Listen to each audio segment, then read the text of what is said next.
Assalamualaikum warahmatullahi wabarakatuh. Halo teman-teman kelas 6, kembali lagi bersama Miss Fitri di pembelajaran tematik. Hari ini kita masih belajar di tematik tema 4, globalisasi, subtema 1, globalisasi di sekitarku. Muatan pelajaran PPKN dan SBDP. Teman-teman kelas 6, hari ini apa kabarnya? Semoga teman-teman selalu sehat dan tetap semangat ya belajar dari rumah. Sekarang teman-teman siapkan dulu buku tematik tema 4 serta alat tulisnya. Sebelum belajar, mari kita awali dengan membaca basmalah. Bismillahirrahmanirrahim. Semoga pembelajaran kita hari ini berjalan lancar ya teman-teman. Kita masuk di pelajaran yang pertama, yaitu PPKN, Pendidikan Pancasila dan Kewarganegaraan. Di subtema 1 ini, materi yang akan kita bahas adalah keberagaman ekonomi di Indonesia. Sebelumnya, siapa dari teman-teman yang mengetahui apa itu kegiatan ekonomi? Ya, kegiatan ekonomi adalah segala bentuk usaha yang dilakukan manusia untuk memenuhi kebutuhan hidup. Lalu, tujuan utama dari kegiatan ekonomi adalah menghasilkan uang untuk memenuhi semua kebutuhan hidup keluarga. Tentu saja ada tujuan lainnya juga ya teman-teman, yaitu menghasilkan kekayaan dan meningkatkan taraf hidup keluarga. Kegiatan ekonomi di Indonesia terbagi dalam beberapa bidang. Yang pertama, bidang industri, kemudian yang kedua perdagangan, yang ketiga ada pertanian, yang keempat peternakan, dan yang kelima jasa. Nah, ini dia teman-teman, keberagaman kegiatan ekonomi di masyarakat, khususnya yang ada di Indonesia ya. Mulai dari perdagangan, pertanian, peternakan, bahkan industri ataupun jasa. Keberagaman kegiatan ekonomi menimbulkan yang pertama, keberagaman profesi dari para pelaku ekonomi. Kemudian yang kedua, keberagaman tingkat ekonomi. Misalnya, ada yang berprofesi menjadi guru, pegawai, pedagang, petani, penjahit, polisi, pengusaha, dokter, tukang pangkas, dan lain-lain. Ada juga yang berpenghasilan besar dan ada yang berpenghasilan kecil. Sehingga, menurut kemampuan ekonomi, masyarakat terbagi dua golongan besar. Yang pertama yaitu golongan ekonomi menengah ke atas, dan yang kedua golongan ekonomi menengah ke bawah. Namun, semua profesi tersebut sama pentingnya dan saling membutuhkan ya teman-teman.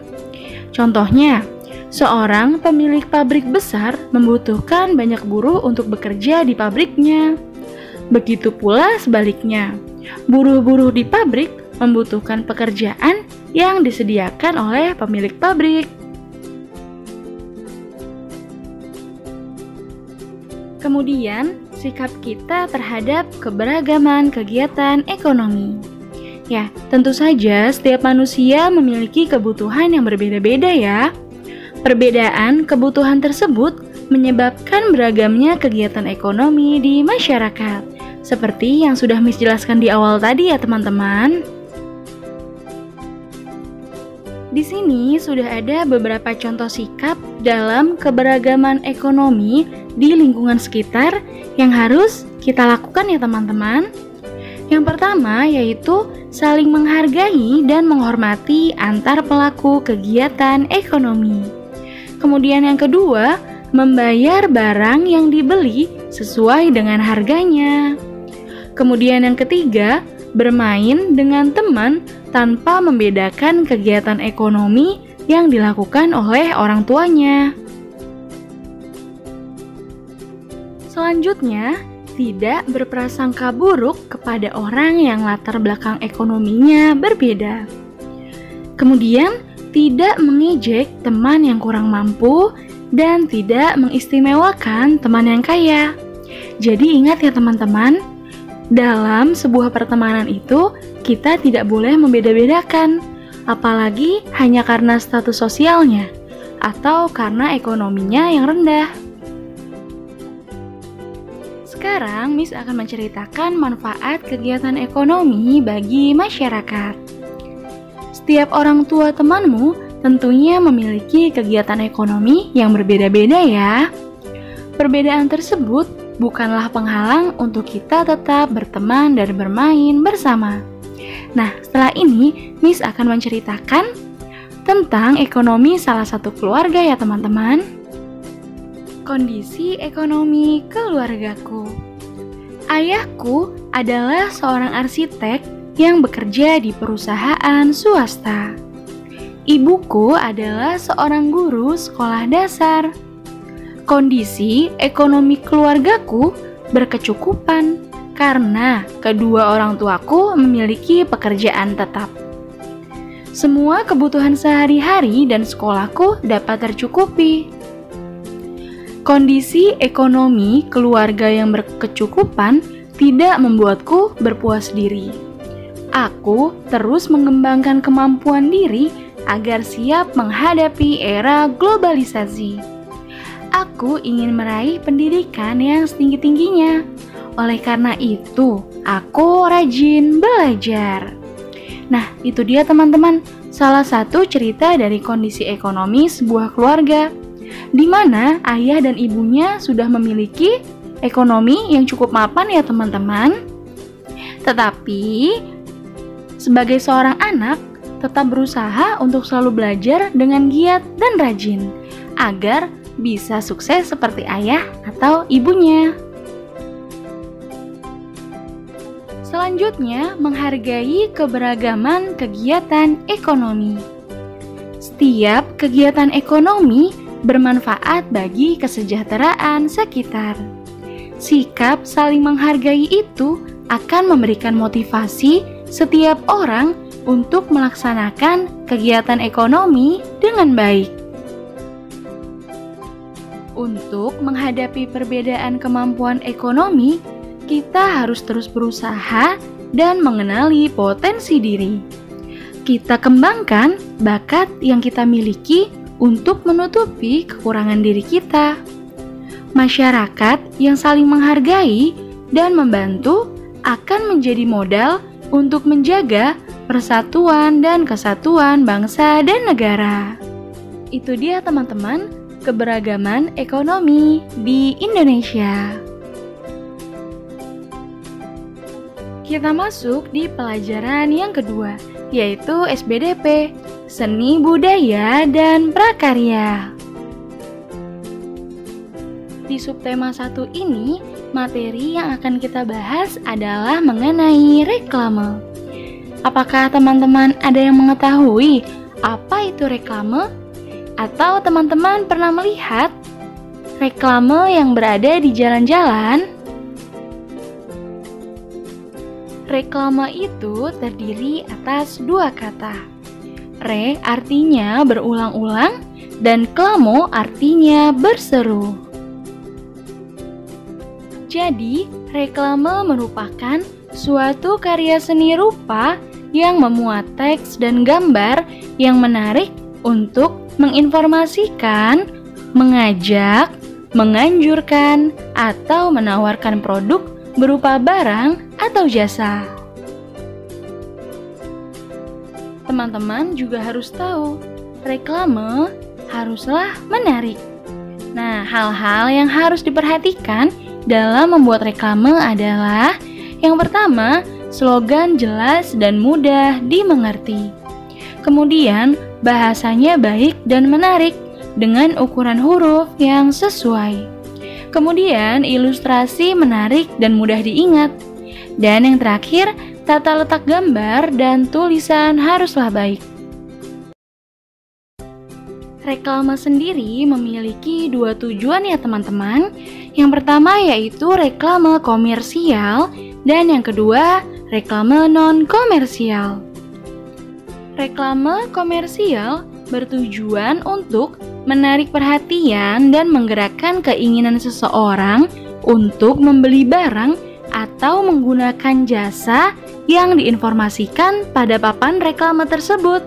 Sedangkan reklame non-komersial bertujuan menyampaikan suatu informasi kepada masyarakat.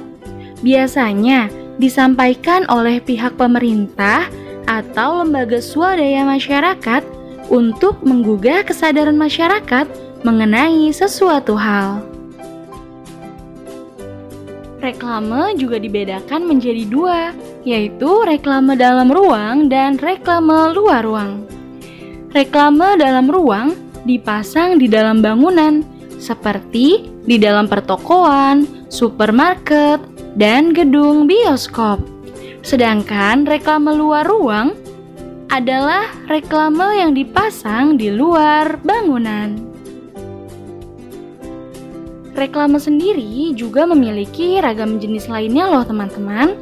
Yang pertama ada billboard, kemudian ada baliho, ada spanduk, kemudian mobile billboard, ada banner, poster, pamflet, dan brosur. Nah, di sini Miss akan mencoba menjelaskannya satu persatu ya teman-teman. Yang pertama ada billboard. Billboard berukuran besar dan berisi gambar atau tulisan yang menarik dan informatif. Billboard diletakkan di dinding pertokoan atau instansi tertentu dengan konstruksi permanen. Kemudian yang kedua ada baliho. Baliho merupakan jenis reklame yang berukuran besar, berisi gambar dan tulisan menarik dan informatif. Baliho biasanya diletakkan di tempat umum dan strategis, menggunakan tiang besar dan kuat, tetapi bersifat semi permanen ya teman-teman. Kemudian ada spanduk. Spanduk merupakan jenis reklame yang memuat informasi komersial atau non-komersial yang dibuat secara ringkas, padat, dan jelas. Spanduk dibuat dengan media kain. Selanjutnya ada mobile billboard. Reklame berbentuk media 3 dimensi yang dapat bergerak, baik bergerak sendiri atau dengan kendaraan. Selanjutnya ada banner. Banner adalah salah satu media promosi yang dicetak dengan cetak digital yang umumnya berbentuk vertikal. Banner merupakan bentuk sederhana dari baliho. Kemudian selanjutnya ada poster. Ya, poster adalah jenis reklame berupa selembaran kertas yang memuat gambar dan tulisan yang dibuat semenarik mungkin. Poster biasanya ditempelkan di tempat-tempat umum yang strategis agar mudah untuk dilihat. Selanjutnya ada pamflet. Pamflet adalah selembar kertas yang dikemas dengan cara dilipat yang saling berhubungan satu sama lain dan tidak memiliki cover serta tidak dijilid. Pamflet diletakkan di tempat yang mudah diambil atau langsung disebarkan. Yang terakhir adalah brosur. Brosur dibuat pada selembar kertas dan berisi informasi secara rinci dan jelas. Brosur disebarkan atau diberikan kepada konsumen atau target secara langsung. Nah, itu dia teman-teman reklame beserta dengan tujuan, ciri-ciri, dan jenis-jenisnya. Alhamdulillahirabbil alamin. Pembelajaran kita hari ini sudah selesai ya teman-teman. Ya, hari ini Miss mempunyai tugas untuk teman-teman kelas 6. Yang pertama, untuk muatan pelajaran PPKN, teman-teman harus mengerjakan halaman 19 sampai 20 dan halaman 33. Kemudian, untuk muatan pelajaran SPDP, teman-teman mengerjakan halaman 12 sampai halaman 13 ya. Jika tugasnya sudah diselesaikan, bisa langsung report melalui WA Miss Fitri. Semangat teman-teman!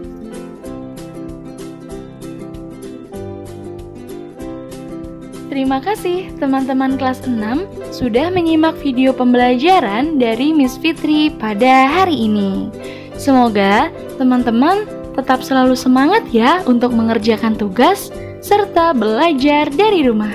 Sekian dari Miss Fitri. Wassalamualaikum warahmatullahi wabarakatuh.